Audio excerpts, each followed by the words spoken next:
আসসালামু আলাইকুম, আমি মোহাম্মদ আসাদুল হক বিজয়, সহকারী ইংরেজি শিক্ষক আল-আরাফা একাডেমি অ্যান্ড বিএম কলেজ। আজকে এসেছি আল-আরাফা একাডেমি অ্যান্ড বিএম কলেজের সম্মানিত অধ্যক্ষ জনাব মোহাম্মদ আরশেদ স্যারের কাছ থেকে বিদ্যালয় সম্পর্কে একটি সাক্ষাৎকার নেওয়ার জন্য। তো চলুন আল-আরাফা একাডেমি অ্যান্ড বিএম কলেজের অধ্যক্ষ জনাব মোহাম্মদ আরশেদ আলী স্যারের কাছ থেকে বিদ্যালয় সম্পর্কে একটি সাক্ষাৎকার নেওয়া যাক।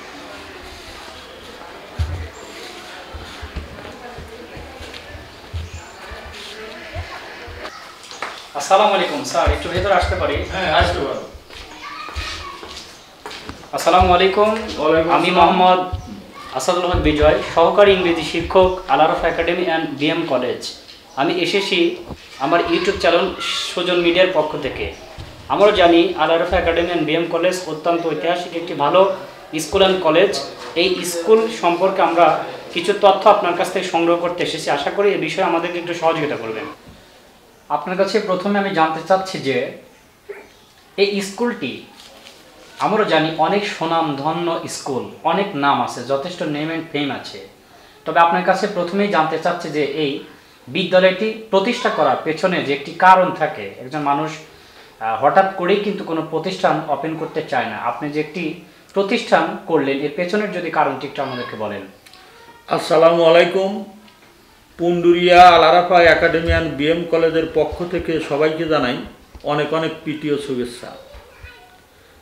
কারণ ব্যাখ্যা করতে গেলে শুরু থেকেই করতে হয়। 2001 সালে পুন্ডুরিয়া মাদ্রাসাতে আমি অভিভাবক সদস্য হিসেবে ঢুকি। 2 বছর সেখানে থেকে আমি একটা জিনিস বুঝলাম যে আমাদের গ্রাম অঞ্চল, যদিও পুন্ডুরিয়াতে সব কিছুই আছে, কিন্তু শিক্ষা উন্নয়নমূলক যে কর্মকাণ্ড বা শিক্ষার গতি, সময় উপযোগী শিক্ষা, এই জিনিসটার অনেক অভাব রয়ে গেছে, যেটা এনারা এই পুন্ডুরিয়াতে প্রাইমারি, হাই স্কুল, মাদ্রাসাতে সেই কাজগুলি তাদের দ্বারা সম্ভব হচ্ছে না। তখন আলোকিত এলাকার আলোকিত মানুষগুলি নিয়ে আমি বিষয়টাকে খুব গভীরভাবে দেখলাম এবং আলোচনা বারবার করলাম কি করা যায়। এই সন্তান, এই প্রতিষ্ঠান সবই তো আমাদেরই। এখানে আমরা সুশিক্ষার ছেলে মেয়েদের দেব এবং সময় উপযোগী শিক্ষা তারা পাবে, বিশ্ব চলমান গতিধারার সাথে তারা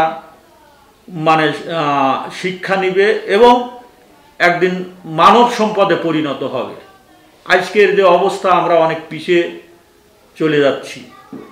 তখন তাদের সাথে পরামর্শ করে আমি চিন্তা ভাবনা করলাম যে এমন একটা প্রতিষ্ঠান তৈরি করব, নির্দলীয়, নিরপেক্ষ এবং এলাকার আস্থা যেন সেই প্রতিষ্ঠান এবার থাকে। এহেন অবস্থার মধ্যে দিয়ে আমি পুন্ডুরিয়া আল-আরাফা কিন্ডারগার্টেন অ্যান্ড হাই স্কুল নামে একটা প্রতিষ্ঠান দায়ের করলাম পুন্ডুরিয়া বাজারে। এই দায়ের করার পর থেকে সবারই সহযোগিতা, সহানুভূতিতা ছিল, আছে, থাকবে। এই সহযোগিতার ফলে 2009 সাল থেকে যখন আমাদের শিক্ষার মান প্রকাশ করার একটা মাধ্যম পাইলাম, সেটা হচ্ছে পিএইচসি, মানে প্রাইমারি থেকে 5 থেকে পরীক্ষা। 2009 সাল থেকেই আমি দেখলাম যে আমার যতগুলি পরীক্ষা দিচ্ছে ওই 2-1 জন বাদে সবগুলি A+ পাচ্ছে, একটা অংশ বৃত্তি পাচ্ছে। আমার মধ্যে আরও কৌতূহল, আরও চাহিদা বেড়ে গেল। আমি সেই চাহিদার প্রেক্ষিতে দেখা গেল যে এমন একটা জায়গায় আমার প্রতি বছর যতগুলি পরীক্ষা দেয় ওই 2-1 জন বাদ দেওয়া সবগুলি A+, আবার 8 জন 10 জন করে বৃত্তি। আচ্ছা, ধন্যবাদ স্যার। আমি পর্যায়ক্রমে ফলাফল এবং স্কুলের সকল বিষয় সম্পর্কে আসবো। আপনাকে অসংখ্য ধন্যবাদ। আসলে আমরা আপনার এই প্রশ্নটার উপর ভিত্তি করে বুঝতে পেরেছি যে আপনি মানুষের কল্যাণের জন্য অত্র এলাকার যারা শিক্ষার্থী আছে তাদের আলোকিত করবার জন্য অত্র এলাকার মানুষের সাথে আলাপ আলোচনা করার মাধ্যমে একটা সঠিক একটা ভালো প্রতিষ্ঠান আপনি সেট আপ করতে সক্ষম হয়েছেন এবং সেই ধারাবাহিকতায় পরিচালনা করে যাচ্ছেন। কথা বলার পাশাপাশি আমরা প্রত্যেকটা প্রশ্নের উত্তর আপনার কাছ থেকে খুঁজবার চেষ্টা করব। আপনাকে নেক্সট যে প্রশ্নটা আমি করবো সেটি হচ্ছে আপনার বিদ্যালয়ের নামকরণ আপনি কি নিজেই করেছেন, এবং বিদ্যালয়ের নামটা যদি আমাদের একটু ক্যামেরার সামনে আপনি বলতেন। বিদ্যালয়ের নামের ব্যাপারে বিষয়টা নিয়ে অনেক শিক্ষিত মহলের সাথে কথা বলছি, একজন একরকম নামকরণ করার কথা বলছে। তখন বিষয়টা আমি দেখলাম আল আরাফা এটা সর্বশ্রেষ্ঠ একটা নামের মধ্যে নাম, মানে অর্থ আছে সর্বশ্রেষ্ঠ। এই আশার যখনই আমি দেখলাম অনেকগুলি নামের মধ্যে এটা আমার কাছে প্রিয় মনে হলো এবং ভালো মনে হলো, তখন এই নামটা করা হয়েছে। রাইট, আর অনেক সুন্দর একটি স্কুলের নামকরণ করেছেন। তা আপনার স্কুলের এখন যে এসএসসি বা জিএসসি মানে ছাত্রছাত্রীরা মানে স্কুলের নাম যদি প্রশ্ন করা হয় তাহলে পুরো নামটা কি আপনার বিদ্যালয়ের একটু যদি বলেন। Punduria Al Arafa academy and BM college. আচ্ছা, ভেরি গুড, অত্যন্ত সুন্দর একটি গুরুত্বপূর্ণ নাম রেখেছেন, Punduria Al Arafa academy and BM college. ধন্যবাদ আপনাকে। আপনাকে পরবর্তী প্রশ্ন যেটি করব সেটি হলো, এই বিদ্যালয়টি কত সালে স্থাপিত হয়?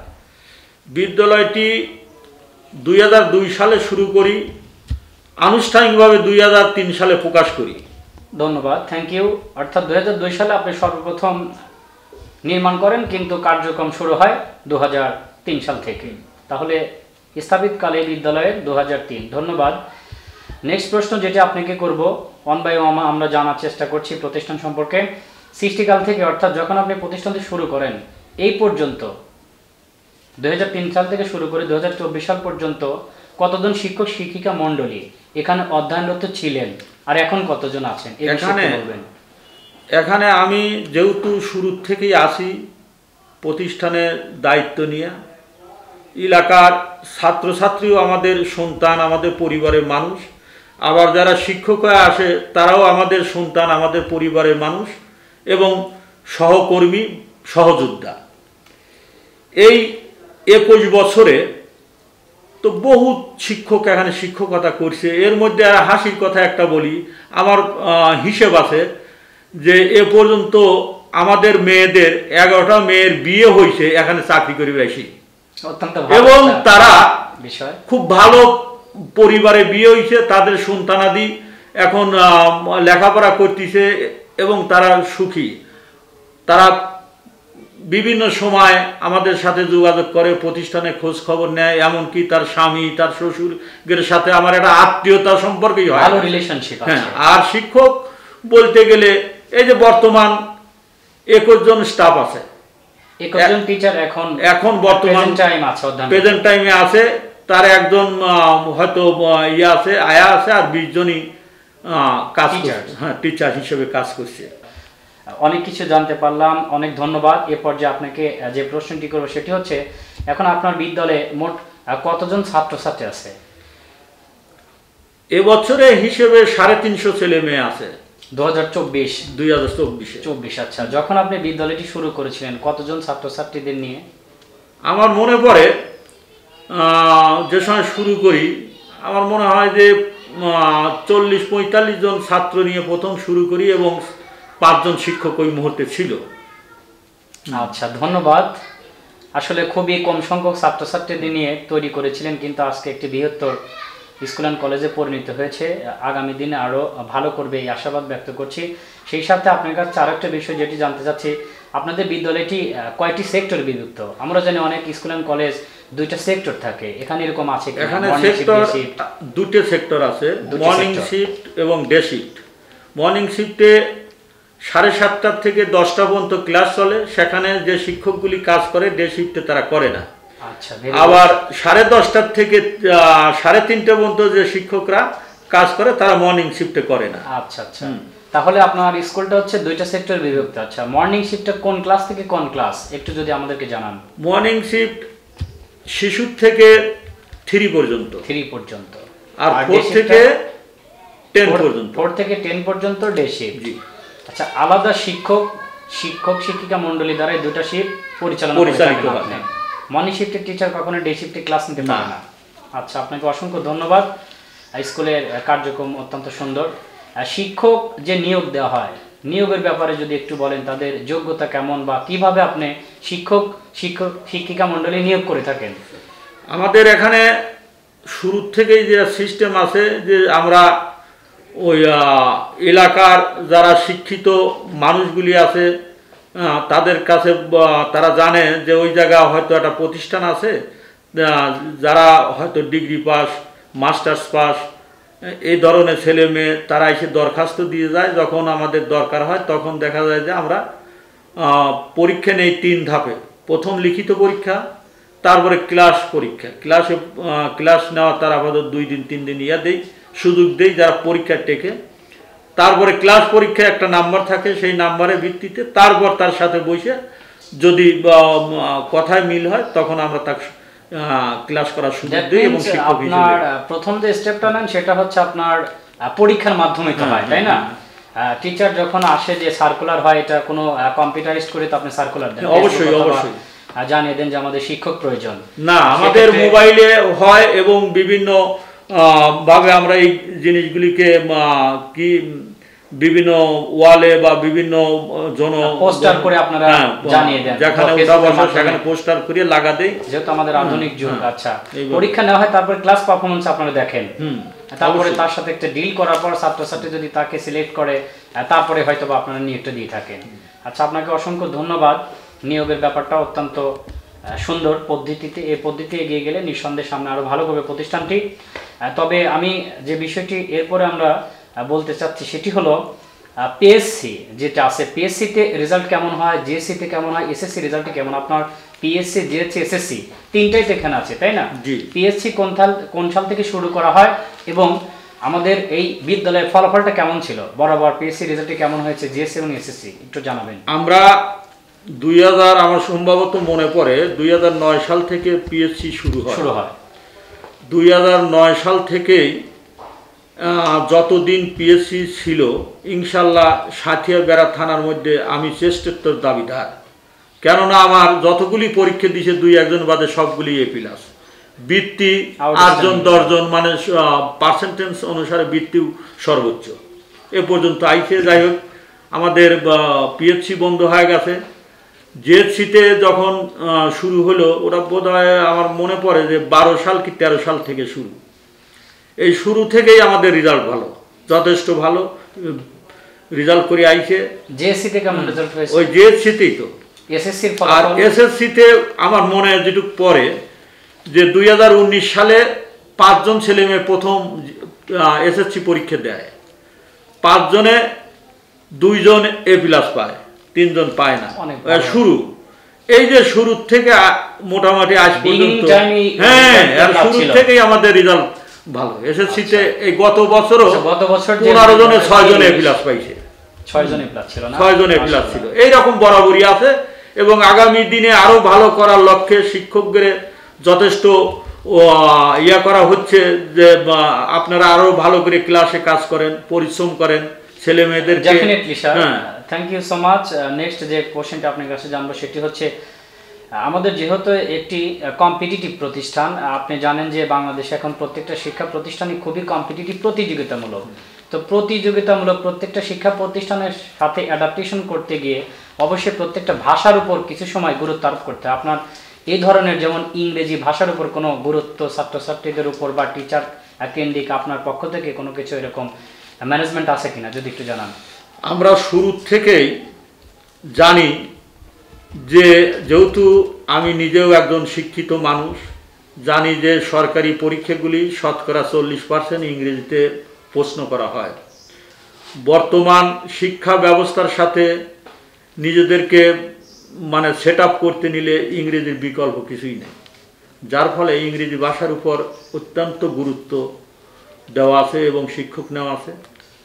তাদেরকেও যথেষ্ট পরিমাণে আমি সব সময়ের জন্য লক্ষ্য করি এবং ক্লাসগুলি দেখাশোনা করি যে তারা ঠিক মতো ক্লাসগুলি নিচ্ছে কিনা, ছেলেমেয়েরা ক্লাসে কিরম তাদের অবস্থান তৈরি হয়েছে, কতটুকু করলে ছেলেমেয়ে সময় এগুলি আমি সার্বক্ষণিকভাবে দেখার চেষ্টা করি বা দেখি। পড়াচ্ছে বা ইংলিশ ভাষণের উপর অবশ্যই করা হয়ে থাকে। ধন্যবাদ।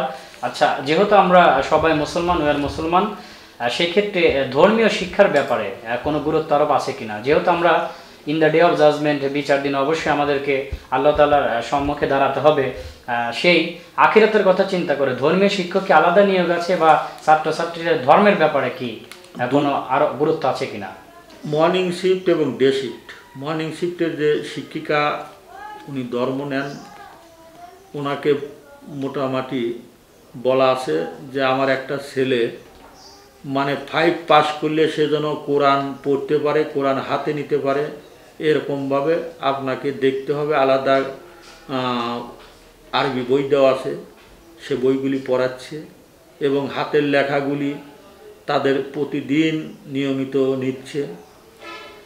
আর নামাজের বিষয়ে যদিও আমাদের এখানে প্রতিষ্ঠানে নিজস্ব কোনো মসজিদ নাই, বাজার কেন্দ্রিক মসজিদ, ছেলেমেয়েরা আপাতত মসজিদেই নামাজ পড়তেছে। তে আমার চিন্তা চেতনা আছে, যেহেতু অবকাঠামোর দিক দিয়ে আমরা অলরেডি বিল্ডিং করে ফেলছি প্রতিষ্ঠানের দোতলায় যখন কাজ করব, ছেলে মেয়েদের নামাজ পড়ার জন্য একটা আলাদা ঘর অবশ্যই রুম থাকবে। শিক্ষক শিক্ষিকা মন্ডলীদের জন্য ওদের নামাজের জন্য আলাদা সেপারেটলি ব্যবস্থা করা আছে। শিক্ষক শিক্ষিকাদের জন্য ছেলে মেয়েদের সাথে করে নামাজ পড়তে, সেটা আমাদের হয়তো আগামী আমরা নিজস্ব জায়গা।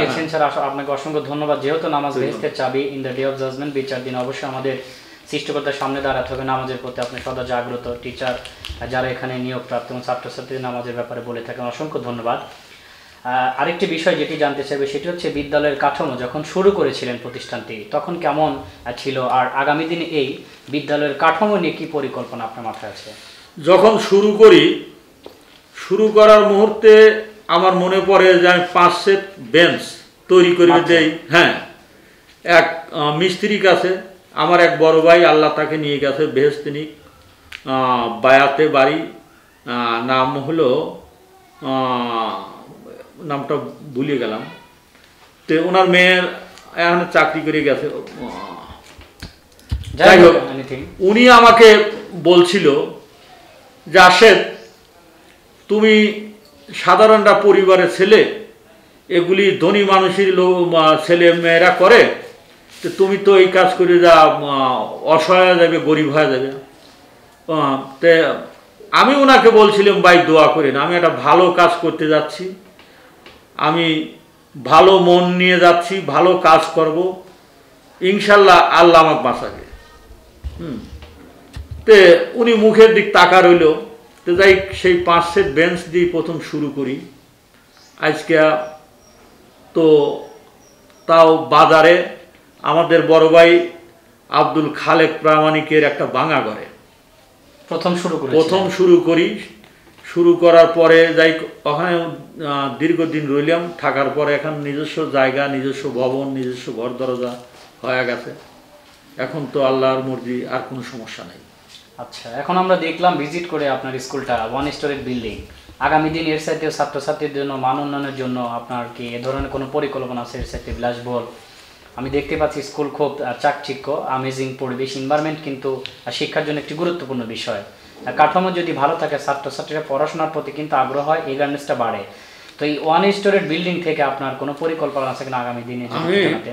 এই বিষয়ে আমার যেটা হিসাব, অ্যাকচুয়ালি মানে শিক্ষার সময় যদি সঠিক শিক্ষা ছেলেমেয়েরা না পায়, সারা জীবন তাদের ঘাটতি থাকে অবশ্যই। তো এই বিষয়ে আমার সরকারের কাছে আকুল আবেদন যে পিএসসি এবং জেএসসি এটা আসলে দরকার, ছেলেমেয়েদের শিক্ষার জন্য এটা অতীব প্রয়োজন।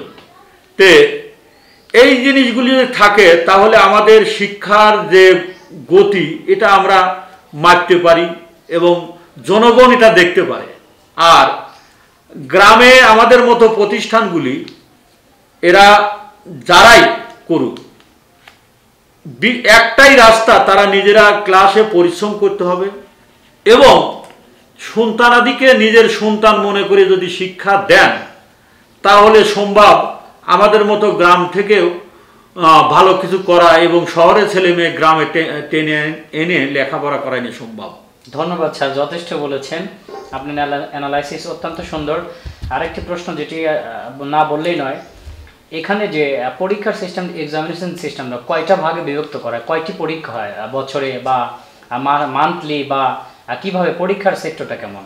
আমাদের এখানে আমরা শিশু থেকে 5 পর্যন্ত প্রতি বছরই সিলেবাস দিই, আর 6 থেকে 10 পর্যন্ত এটা এই পর্যন্ত সিলেবাস আমরা তৈরি করি নি, এবছরে করব। আমাদের পরীক্ষা 2 মাস পর পর আমরা নেই এবং এই রেজাল্টগুলি আমরা 40% বার্ষিক পরীক্ষার সাথে যোগ করি। কয়টা পরীক্ষা হয়? 6টা পরীক্ষা নেন। হ্যাঁ, বার্ষিক পরীক্ষার সাথে যোগ করে ফলাফল আমরা ঘোষণা করি। ফলাফল ঘোষণা করার সাথে সাথে ভালো যারা রেজাল্ট করে ছাত্রছাত্রীদের আগ্রহ বাড়ানোর জন্য, যারা ভালো ফলাফল, তাদের মধ্যে কি কোনো পুরস্কার বিতরণ? আমরা তাদের প্রতিযোগিতা তৈরি করার জন্য আমরা পুরস্কার দেই, যেন আজকে একটা ছেলে একটা মেয়ে পুরস্কার পেল, আগামী বছর আরেকটা ছেলে ওকে কপি করতে পারে বা ভালো করতে পারে, এই লক্ষ্যে আমরা উৎসাহ দেই আর কি। আচ্ছা আচ্ছা, ধন্যবাদ স্যার। আচ্ছা, অভিভাবক হচ্ছে একটি স্কুলের কিন্তু প্রাণ, গুরুত্বপূর্ণ একটা ম্যাটার। অভিভাবক কোনো মিটিং সেমিনার স্কুলে হয় কিনা? ছাত্রছাত্রী আমরা করছে না, তাহলে তো অভিভাবকদের সাথে যোগাযোগ করতে হয় অনেক সময়। এই বিষয়টা 2019 সালে করোনা ভাইরাস আসার পর দেখা গেল যে প্রাইভেট প্রতিষ্ঠানগুলি অনেকটাই নাজুক অবস্থায় পরিণত হয়ে গেল। মানে এই সব প্রতিষ্ঠানে শিক্ষিত বেকার লোকজন কাজ করে, তাদের এই এখানে যেটুকুই বেতন পায়, যতটুকুই সম্মানী পায়, এর সাথে তাদের পরিবার মানে সহযোগিতা করার জন্য কাজ করে। যখনই এই প্রাইভেট প্রতিষ্ঠানগুলি বন্ধ হয়ে গেল, তখন দেখা গেল তারা খাদ্যের অন্বেষণে বিভিন্ন জায়গায় ছোড়াছড়ি করা শুরু হয়ে গেল এবং যিনারা অভিভাবক গ্রাম অঞ্চলে জমি চাষ করা, ব্যাংক চালায় নেওয়া, ছোট ব্যবসায়িক, এরাই তো গ্রামে বসবাস করে, অবশ্যই এরাও আয়ের অংশটা অনেকটা কমে গেল। ফলে দেখা গেল যে এই প্রাইভেট প্রতিষ্ঠানগুলি একটু করুণ অবস্থা সৃষ্টি হয়ে গেল। এহেন অবস্থার মধ্যে দিয়ে কিছুটা মানে অভিভাবক সমাবেশগুলি আমরা বিভিন্ন সময় ডাকিয়ে যখনই পাই নেই বা আসে, হয়তো ডাকছি যে ওই একটা দিন তারিখক্ষণ ঠিক করে দিছি, চিঠির মাধ্যমে পরবর্তীতে দেখা গেল পরে এসে দেখা করছে, ভাই আমার এই সমস্যা সেই সমস্যা। এখন এতে আমি দেখছি যেটা সমস্যা হচ্ছে প্রতিষ্ঠানের শিক্ষার ব্যাপারে। তে ইনশাল্লাহ আগামী বছর থেকে যেনারাই ছেলে মেয়ে দিক, আমি চাবো যে অভিভাবক সমাবেশটা খুব জাঁকজমকের সাথে এবং তাদেরকে তাদের বাচ্চা সম্পর্কে বাস্তব দর্শনটা দেওয়া। আচ্ছা, ধন্যবাদ। নেক্সট যে প্রশ্নটা সেটা হলো শিক্ষক শিক্ষিকা মণ্ডলী, যেহেতু সবচাইতে একটা ভরসার জায়গা ছাত্রছাত্রীদের জন্য, শিক্ষক শিক্ষিকা মণ্ডলী যদি কোনো ক্রমে পাঠ্যদান কর্মসূচিতে কোনো ব্যাঘাত ঘটায়, ইন্টারাপ্টেড করে, তাহলে তাদের জন্য কোনো কিছু গুরুত্ব আরোপ করেন কিনা? হেডমাস্টার হিসেবে আপনার তো নৈতিক অনেক মরাল ডিউটি আছে, জবাবদিহি তাদের আছে কিনা শিক্ষকরা আন্ডার প্রিন্সিপাল? এই জায়গাতে আমি আসলে চলমান পৃথিবী তো, দুইটা শাখায় আমি চালাইতাম। গত বছরে আমি দুইটা শাখা দুইজন হেডমাস্টার নিয়োগ দিছি। তাদেরকে এই মানে মর্নিং শিফটে একজন হেডমাস্টার আছে, ডে শিফটে একজন আছে, আর আমি পুরা দায়িত্বেই আমি থাকি।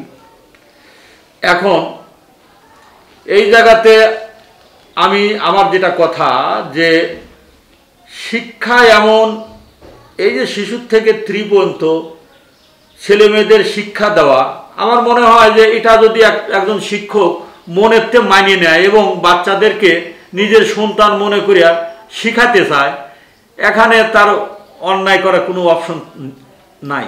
তারপরেও এই এক বছরে আমি বেশ কয়েকটা অভিযোগ আমার হাতে আইছে, আমি হেডমাস্টারকেও আচ্ছা মতো বলছি এবং আমি নিজেও আজ 2 মাস হলো আমি নিজেও যা মর্নিং শিফটে মানে রীতিমতো দায়িত্ব পালন করতেছি যে না, আমার কাজ আমাকেই করতে হবে। শিক্ষকদের নিয়ে কি মিটিং হয়? হ্যাঁ, শিক্ষকদের নিয়ে প্রতি মাসেই মিটিং হয় এই মিটিংয়ে তাদের কার কি অভিযোগ আমার কাছে জমা হয়, তখন তাকে ওই প্রশ্ন করা হয়, তাকে চাওয়া হয় কেন, জবাবদিহি চাওয়া হয় কেন এই কাজটা হলো, ভবিষ্যতে করলে কিন্তু সাসপেন্ড করবো বা বাদ দেবো, সমাধান করে থাকেন। আচ্ছা, ভেরি গুড। আপনার স্কুলের যেটা সবচেয়ে একটি স্কুলের গুরুত্বপূর্ণ একটা বিষয়, ছাত্রছাত্রীদের জন্য কোনো স্কাউট দল আছে কিনা, অথবা তাদেরকে পিটি প্যারেড শেখানো হয় কিনা, এটি কিন্তু একটা স্কুলের জন্য গুরুত্বপূর্ণ একটা বিষয়। যেহেতু একটা প্রাইভেট প্রতিষ্ঠান, আমরা স্কাউট এবং পিটি প্যারেড এগুলি তো শীতের মৌসুমে প্রতি বছরই করাই, এবং আমাদের এর জন্য শিক্ষক আছে,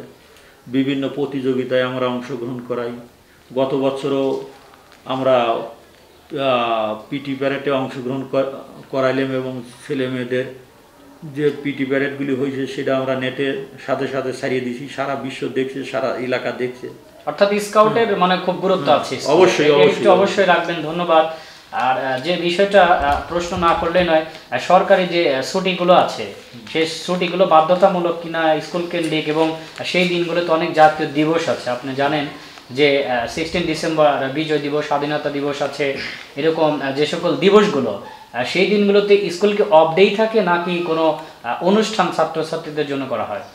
আমরা জাতীয় দিবসগুলিতে মানে প্রতিষ্ঠানে বিভিন্নভাবে সেগুলি পালন করে থাকি, হয়তো চিত্র অঙ্কন অথবা যে কোনো একটা ইয়ে দিয়ে ছেলে মেয়েদেরকে উদ্বুদ্ধ করি শিক্ষার ব্যাপারে।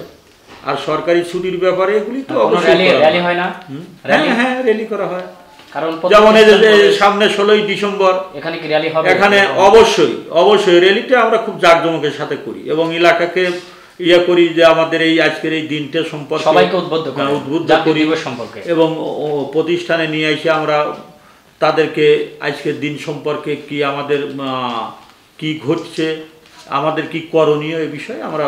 ধন্যবাদ স্যার। একেবারে আমরা আজকের এই ইন্টারভিউ অর্থাৎ সাক্ষাৎকারের ধীরে ধীরে শেষ পর্যায়ে আরেকটি বিষয় যেটি বলবো সেটি হচ্ছে ছাত্রছাত্রীদের ডিসিপ্লিন অর্থাৎ নিয়ম শৃঙ্খলার জন্য ছাত্রছাত্রীর যে একটা ড্রেস আপ থাকে স্কুল কেন্দ্রিক, ড্রেস আপের ব্যাপারে কতটা ছাত্রছাত্রীরা কার্যকর, অর্থাৎ আপনি যেভাবে পালন করে থাকেন ছাত্রছাত্রীর উদ্দেশ্যে বলে থাকেন, তারা ড্রেস আপটা মেনটেন করে আসে কিনা, এবং আপনাদের স্কুলে ড্রেস আপ কি, কোন ধরনের, কোন কালার, ছেলে অথবা মেয়ে, একটু যদি জানান। এখানে বাধ্যতামূলক কিনা? আমি প্রথমেই বলে নিছি যে গ্রাম অঞ্চল, এই গ্রাম অঞ্চলে আমাদের ড্রেস এবং আমাদের ডিসিপ্লিন দেখে আমাদের পাশের প্রতিষ্ঠানগুলি আমাদেরকে অনুকরণ করে আজও আসতেছে। এটা তো করতে হবে, বেসরকারি প্রতিষ্ঠান তো আমাদেরকে অনুকরণ ওরা আজও করে। তো এ বিষয়ে আমরা মোটামুটি 100% আছি যে আমাদের ড্রেস ছাড়া কোনো ছেলে মেয়ে ক্লাস করার অনুমতিও পায় না। তারা জানে যে ড্রেস নেই, ক্লাসে ঢুকতে দিবে না। এমনকি তাদের অভিভাবকরাও জানে বিষয়গুলি, যে না আল আরাফাতে ভর্তি করতে নিলে আগে ডিসিপ্লিন এবং ড্রেস এ দুইটা থাকতে হবে। অর্থাৎ স্কুল ড্রেস বাধ্যতামূলক, স্কুল কেন্দ্রিক যে নির্দেশনা সেটি ছাত্রছাত্রী মেনটেন করতে হবে। অবশ্যই। সম্মানিত সকল অভিভাবক এবং শিক্ষার্থীবৃন্দ, একেবারে আমরা সাক্ষাৎকারের শেষ পর্যায়ে এসে পৌঁছেছি। আমি সাথে ছিলাম মোহাম্মদ আসাদুল্লাহ বিজয়, সহকারী ইংরেজি শিক্ষক, Al Arafa academy and BM college. আমরা আজকে এসেছি আমাদের ইউটিউব চ্যানেল সুজন মিডিয়ার পক্ষ থেকে। আমার সাথে ছিলেন আল আরাফা একাডেমি অ্যান্ড বিএম কলেজের সম্মানিত অধ্যক্ষ জনাব মোহাম্মদ আরশেদ স্যার। আমরা একেবারে সাক্ষাৎকারের শেষ পর্যায়ে শেষ একটি প্রশ্ন আসে, যে প্রশ্নটির মাধ্যমে আজকে আমাদের এই সাক্ষাৎকার পর্ব শেষ করব। শেষ প্রশ্নটি হলো এই, আপনার বিদ্যালয়ে শুনেছি অনেক ভালো ফলাফল হয়, এই ফলাফল অর্জনের পেছনে রহস্যটা কি, সিক্রেটটা কি, এবং ভবিষ্যৎ যে ফিউচার প্ল্যান আছে একটু যদি সংক্ষেপে গুছিয়ে বলেন।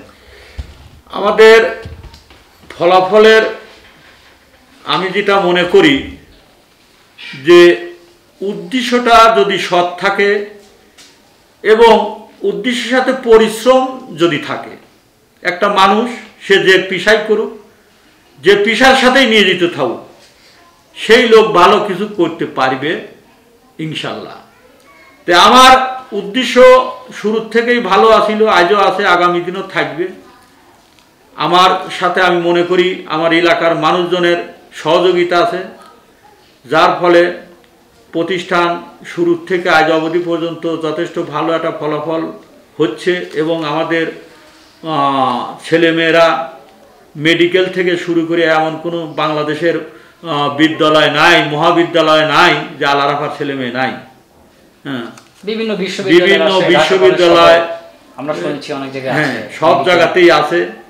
আর আগামী পরিকল্পনা এর আল আরাফা যেহেতু দীর্ঘ পথ চলে ভালো কিছু করছে এবং করবে, এর পাশাপাশি আরেকটা পরিকল্পনা আছে যে যেহেতু করমজা ইউনিয়নের সব প্রতিষ্ঠান পুনরেতে এখানে একটি কলেজের দরকার, সেই কলেজটা যেন আল্লাহ কবুল করে নেয়, অতি সত্বর করতে পারি। ধন্যবাদ। আপনার অসংখ্য ভালো ভালো উদ্যোগ, আমরা অবশ্যই সাপোর্ট করব। আপনার যে মহৎ উদ্যোগ নিয়েছেন এবং ফিউচার প্ল্যানটা আপনার মনের আশা আল্লাহ তাআলা কবুল করুক।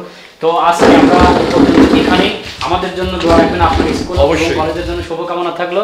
সম্মানিত all the guardians, all the teachers, all the students, that's enough for today. আমি হৃদয়ের গভীর থেকে প্রাণপ্রিয় শিক্ষা প্রতিষ্ঠান আল আরাফা একাডেমি অ্যান্ড স্কুলের পক্ষ থেকে সম্মানিত অধ্যক্ষ জনাব মোহাম্মদ আরশেদ স্যার, তাকে হৃদয়ের গভীর থেকে অনেক শুভেচ্ছা এবং প্রতিষ্ঠানের জন্য শুভকামনা জানিয়ে আজকের মতো বিদায় নিচ্ছি। আমাদের ইউটিউব চ্যানেল সুজন মিডিয়া, আপনারা সরাসরি চ্যানেলটার জন্য আমাদের জন্য শুভকামনা রাখবেন। পরবর্তী কোনো ভিডিও কোনো জায়গায় আবার দেখা হবে, সেই পর্যন্ত সবার সুস্বাস্থ্য কামনা করে আজকের মতো বিদায় নিচ্ছি। আল্লাহ হাফেজ।